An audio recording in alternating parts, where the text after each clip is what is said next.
Alright, guys. You're gonna have to bear with me. It's fucking in the dead of fucking winter, fucking all of a sudden hot as fuck. Anyhow, getting on to the subject today. Is Donald Trump fascist? We're gonna break it down. Rather than just throw out quick fucking accusations, we're gonna take the time to fucking break it all apart.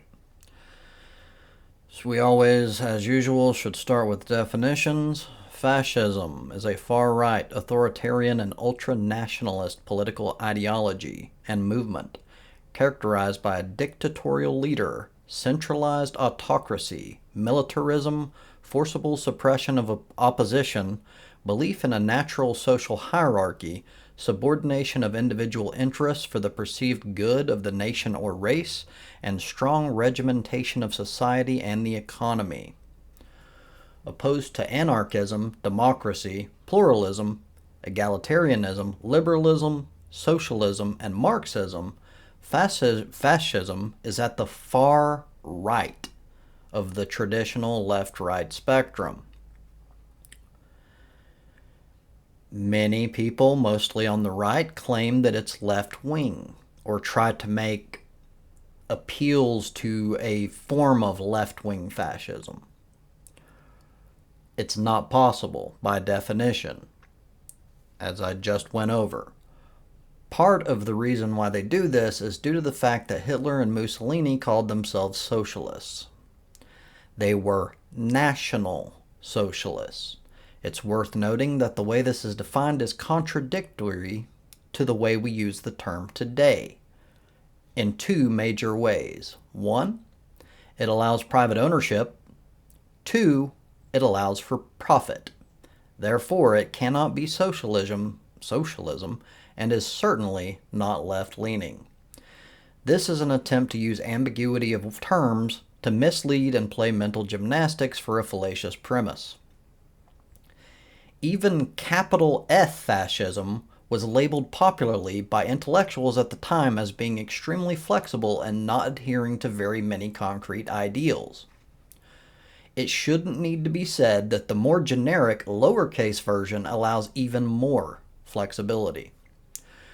To boil it all down to its absolutely basic requirements to consider fascism, its core would be the concept of palingenetic ultranationalism.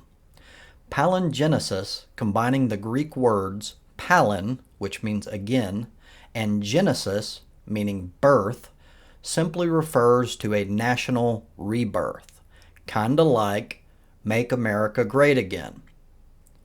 Sound familiar to you? America First. Ringing any bells? In Fascism in America, a book published after the January 6th attacks, Ruth Ben-Ghiat, and I probably butchered that name, stated that Trump can be called a fascist because he differed from any previous American president in having the explicit goal of destroying democracy at home, disengaging America from democratic international networks, and allying with the autocrats he admires, like Putin. She started writing about Trump in 2015 because everything about him seemed familiar to me as someone who had studied fascism for decades. The rallies, the attacks on the press, the lying, the loyalty oaths, the declarations of violent intent, the need to dominate and humiliate. Trump and Hitler, a comparative study in lying author Henk de Berg, said that there are massive differences between Trump and Hitler, but also that both politicians shared similar rhetorical patterns. He stated that most of their electorate are dissatisfied with the status quo for a variety of reasons: globalization, automation, so they want to change the system, and here you have an anti-establishment candidate who is not politically correct.